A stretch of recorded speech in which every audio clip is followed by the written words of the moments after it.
बिस्मिल्लाहिर्रहमानिर्रहीम। स्टूडेंट्स, जिस तरह के मैंने एक तरतीब आपको इस्लामिक स्टडीज़ की लेके चल रहा हूँ, तो हमने सोर्स ऑफ इस्लामिक जूरिस्प्रूडेंस पढ़ लिए। उसमें मैंने हदीस के मुतालिक जो ज़रूरी इंफॉर्मेशन थी वो वहाँ पे दी, और वहाँ मैंने कहा था कि मैं सियासता, असूल अरबा और इस्लामिक स्कॉलर्स जो हैं वो अगली वीडियो में लेके आऊँगा। तो इस वीडियो में मैंने सबसे पहले सियासता के बारे में जितने भी इंपॉर्टेंट MCQs आते हैं मैंने उनकी एक तरतीब बनाई है। उसके बाद असूल अरबा, और फिर मैं इमाम जो चारों स्कॉलर्स इस्लामिक हैं उनको एक्सप्लेन करूँगा। तो सबसे पहले बढ़ते हैं सियासता। कुतुब हदीस कितनी हैं? 6 जो मुस्तनद हदीस हैं। उसके अलावा जो बुखारी शरीफ है, सबसे पहले ये बुखारी और मुस्लिम दो वो हदीस की किताबें हैं जो मोस्ट रिलायबल हैं, जो अहले सुन्नत फिरका है उसके नज़दीक। इमाम बुखारी का असल नाम क्या है? मोहम्मद इस्माइल। ये पेपर में डायरेक्ट आता है। दूसरा, इमाम बुखारी की पैदाइश कहाँ पे हुई? मक्का में। वफात कहाँ पे हुई? समरकंद में। ये दोनों चीजें पेपर में वो पूछता है। इमाम बुखारी एडी के लिहाज से ये जो है एडी साल है, और ये वाला जो है वो हिजरी साल है। ये जो हिजरी साल है उसके मुताबिक बाज़ जगहों पे लिखा हुआ है 194 साल, 194 हिजरी में पैदा हुए। बाज़ जगहों पे लिखा हुआ है 196 में पैदा हुए। दोनों मैंने इसलिए लिख दिए कि दोनों पे अगर बच्चों ने जो जहां पे पढ़ा है वो दोनों ठीक है, क्योंकि इसमें इस्लामिक डेट्स का इशू आ जाता है। इस्लामिक हिस्ट्री और इंडो पाक हिस्ट्री की बुनियादी जो डेफिशिएंसी है वो ये है कि कोई भी किसी भी तारीख के ऊपर कंसेंसस नहीं है। जो राइटर्स हैं, जो हिस्टोरियंस हैं, उनके आपस के बड़े कन्फ्लिक्ट्स हैं। तो यहाँ पे ये तारीख पैदाइश इनकी याद रखनी है, और इनकी तारीख वफात 256 हिजरी और 869 AD, ये याद रखना है। अहम बात कि सही बुखारी को लिखने में मोहम्मद बिन इस्माइल के कितना अरसा लगा? 16 साल। और उसके अंदर टोटल हदीस की तादाद 40,000। ठीक है, 4 लाख हदीस की किताब है, हदीस मुबारक है, यानी हदीस टोटल जितनी है। इमाम मुस्लिम दूसरे जो कुतुब हदीस में आते हैं उनका असल नाम अब्दुल हसन मुस्लिम अल हजाज है। ये इनका असल नाम याद रखना है। दूसरा, इनकी तारीख पैदाइश 206 और तारीख वफात 261 हिजरी। और कहां पे ये पैदा हुए? निशादपुर। ये वो मैंने चीजें सिर्फ लिखी हैं जो पास्ट पेपर में आई हैं। एक भी वो लाइन यहां पे नहीं लिखी हुई जो पास्ट पेपर में ना पूछी। उससे एडिशनल मैंने कुछ लिखा ही नहीं। अब इसका उन्होंने जो बर्थ है वो पूछी है, डेथ नहीं पूछी, मैंने लिखा ही नहीं है, ताकि मेरा दावा हमेशा ठीक रहे। इनकी उम्र कितनी थी? 55 ईयर। तो उसके बाद इनकी जो सही मुस्लिम शरीफ है उसमें हदीस की तादाद कितनी है? 12,000। अगला, तीसरे, तिरमिज़ी शरीफ। तिरमिज़ी शरीफ को लिखने वाले का असल नाम अबू ईसा मोहम्मद अल तिरमिज़ी। इनकी तारीख पैदाइश 209 हिजरी। 209 के बाद इनकी जो तारीख वफात है वो 205। ये मैं इस तरह से लिखूं, ये 205 वफात है, और ये इधर पैदाइश जो है वो 273 ऊपर लिख लें। ठीक हो गया। तो इमाम तिरमिज़ी कहां पैदा हुए, कहां वफात हुई? वो ईरान में। ये पेपर में आता है। इमाम अबू दाऊद, ये इनका असल नाम पेपर में पूछता है। अबू दाऊद सुलेमान बिन हैस इनके असल नाम था। जो चौथे हदीस की किताब है वो है अबू दाऊद। इनको लिखने वाले अबू दाऊद सुलेमान बिन हैस थे, इनका नाम याद रखना है। और ये पैदा और वफात कहाँ पे हुई? इनकी ईरान में। और पैदाइश इनकी 215 ये हिजरी और 303 हिजरी। इनकी तारीख पैदाइश और तारीख वफात याद रखनी है। 5वीं हदीस की अहम किताब इमाम इब्ने माजा उसका नाम है, और अबू अब्दुल्ला मोहम्मद बिन यजीद ने ये लिखी, और इनकी तारीख वफात सिर्फ लिखी हुई है 273 हिजरी। तारीख पैदाइश इनकी पेपर में नहीं पूछी हुई। जितने ये एक्चुअली डाटा मेरा वो है जो मैंने PPSC FPSC पास्ट पेपर्स की बुक से पढ़ के अलहदा किया हुआ है, तो वो मैं अपने नोट्स यहाँ पे एक्चुअली आपके साथ शेयर कर रहा हूँ। आगे है सुनन अन-निसाई। सुनन अन-निसाई अब्दुर्रहमान अन-निसाई ने 215 हिजरी में लिखी, यानी 215 में वो पैदा हुए और 303 में इनकी वफात हुई। आगे जी ये असूल अरबा का जो मैं लफ्ज बोलता था, असूल अरबा जो है ये अबू याकूब, ये अहले तशी फिक़ह जाफरिया जो हमारे दूसरा फिरका है उसकी असूल अरबा किताब है, अबू याकूब ने लिखी। ये आता है अबू याकूब की डेथ एक दफा पेपर में उन्होंने पूछी है, वो कब है? 339 में, तो ये याद रखना है। आगे 4 किताबें, असूल अरबा से मुराद होता है 4, जो किताबें 4 इनकी हैं उनका नाम किताब अल काफी किसने लिखी? मोहम्मद इब्ने याकूब ने। आगे हमारे पास ये मन ला यहजुर, ये लंबा नाम था, मैंने उसका शुरू वाले लफ्ज लिख दिया, मन ला यहजुर, मोहम्मद बिन अली, ये उसने लिखी। तीसरी असूल अरबा की किताब तहजीब अल अहकाम फिल शरह, अबू जाफर शेख मोहम्मद तौसी ने लिखी। चौथी किताब अल इस्तिबसार फीहिल इख्तिलाफ, ये चौथी किताब अबू जाफर शेख मोहम्मद तौसी ने लिखी।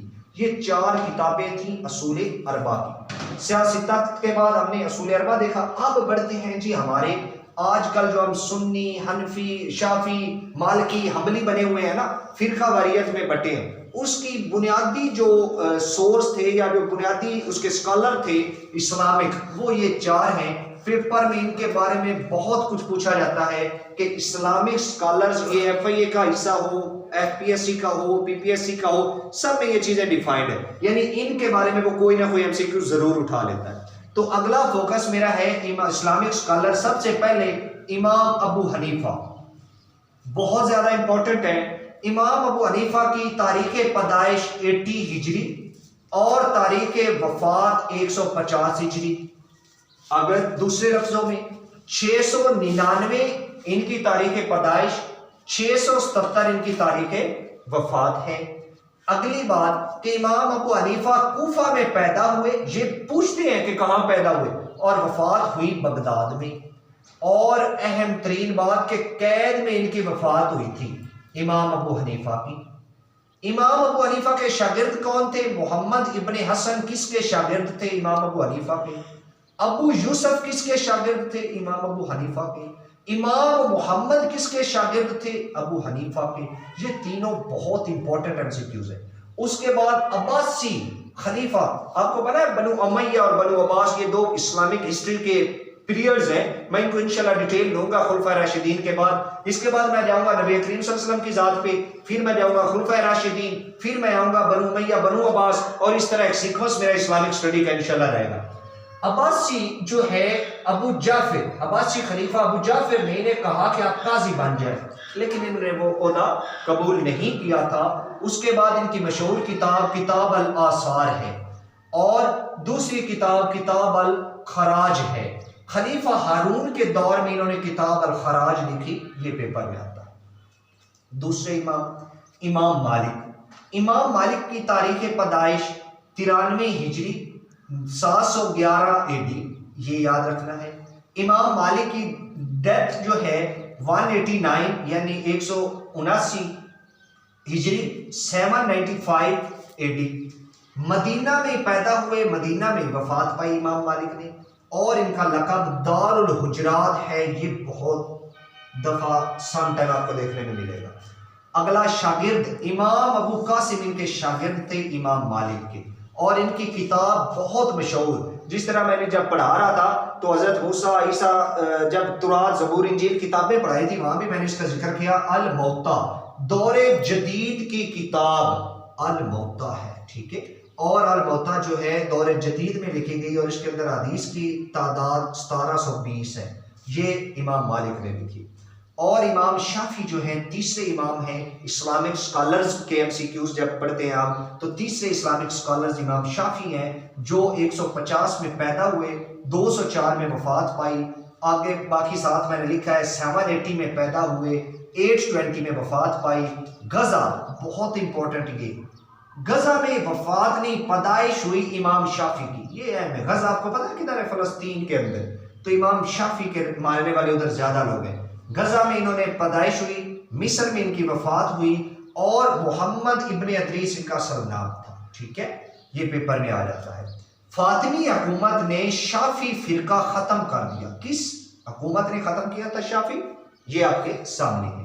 सलाहुद्दीन अयूबी ने इन्हें दोबारा इमाम शाफी के मसला को वहां पे प्रमोट किया। अगली बात के किताब, ये बहुत अहम चीजें लिखी हुई हैं दो दिन। इमाम अहमद बिन हम्बल ये शागिर्द थे इमाम शाफी की। ये इंपॉर्टेंट, बहुत इंपॉर्टेंट है, ये आगे इमाम के बारे में पढ़ेंगे। दूसरे के इनका दाऊद ज़ाहिरी भी इनके शागिर्द थे। किताबें इनकी बड़ी हैं, अलाम और अल हुदा दो किताबें हैं इमाम शाफी रहमतुल्लाह अलैह की। चौथे और आखिरी इमाम अहमद बिन हम्बल, इनकी तारीख पैदाइश 164 और तारीख वफात 241 है। इनकी तारीख पैदाइश 780, तारीख वफात 855 है। पैदा कहाँ पे हुए? बगदाद में। अब्दुल्ला इब्ने अहमद इनका सरनाम था, इमाम अहमद बिन हम्बल का। खलके कुरान के फितने में मोतसिम बिल्ला ने किसको कैद किया? इमाम अहमद बिन हम्बल को। और इमाम अहमद बिन हम्बल के शागिर्द इमाम बुखारी भी थे, ये इमाम मुस्लिम भी थे, ये और इमाम अबू दाऊद भी इनके शागिर्द थे। अंदाजा लगाएं कि कितने बड़े ये स्कॉलर थे। ठीक है, और इमाम अहमद बिन हम्बल जो है, इनकी किताब मसनद अहमद है जिसमें 10,000 हदीसें मुबारक है। और इनकी खुद ये किसके शागिर्द थे? मैंने जिस तरह पहले जिक्र किया, शाफी के शागिर्द थे। इमाम शाफी उस्ताद थे इमाम अहमद बिन हम्बल के। और ये मैंने नोट के नाम से एक पॉइंट लिखा है, नोट में ये याद रखना है, जिस दिन इमाम अबू हनीफा फौत हुए, इमाम शाफी उस साल पैदा हुए। इमाम हनीफा सबसे पुराने, उसके बाद शाफी पैदा हुए और शाफी के शागिर्द अहमद बिन हम्बल हुए। अल मुसन्निफ के नाम से किताब है, वो इमाम अब्दुल रज़ाक सनाती ने लिखी। अबू हुरैरा से 5374 हदीस रवायत की गई है। उमर बिन अब्दुल अजीज ने 99 हिजरी में हदीस को जमा करने का काम सरकारी सतह पे किया। सहीफाए अली करमुल्लाह वजहू किसके मुतालिक है? हदूद और कियास, ये कसास, ये दो के मुतालिक कुछ हदीस इकट्ठी हैं मौला अली करमुल्लाह वजहू की, ये कहलाती हैं सहीफाए अली। तो अब बच्चों, जिस तरह यहाँ पे मैंने एक लिखी है अल मुसन्निफ इमाम अब्दुल रज़ाक ने लिखी, PMS का लेटेस्ट जीके देखना, उसमें सबसे ज़्यादा उन्होंने किताबें पूछी हुई थी। तो मैं किताबें भी जितनी इस्लामिक स्टडीज़ हैं उन पर अलग वीडियो बनाऊंगा। मेरी रिक्वेस्ट है सब बच्चे अगर तो बेहतर समझे कि मेरा कंटेंट वैलिड है, तो बाकी लोगों को जो अकेडमियों में पैसे खर्च करते हैं उनके साथ शेयर ज़रूर करें। और कमेंट सेक्शन में आपका जो कमेंट है वो इस तरह से नहीं कि मेरी तारीफ करें, वो कमेंट ये करें कि मैं वीडियो में आप लोगों के लिए क्या इंप्रूव कर सकता हूं, ताकि आपसे जो कमी रह गई मुझसे मैं आने वाली वीडियोस में मज़ीद बेहतर करूं। और ये आपकी तरफ से एक सदका जारिया होगा कमेंट करना, ताकि बेहतर से मैं बेहतरीन करूं और लोगों का फायदा हो। तो मिलते हैं जी नेक्स्ट वीडियो के साथ। बहुत शुक्रिया।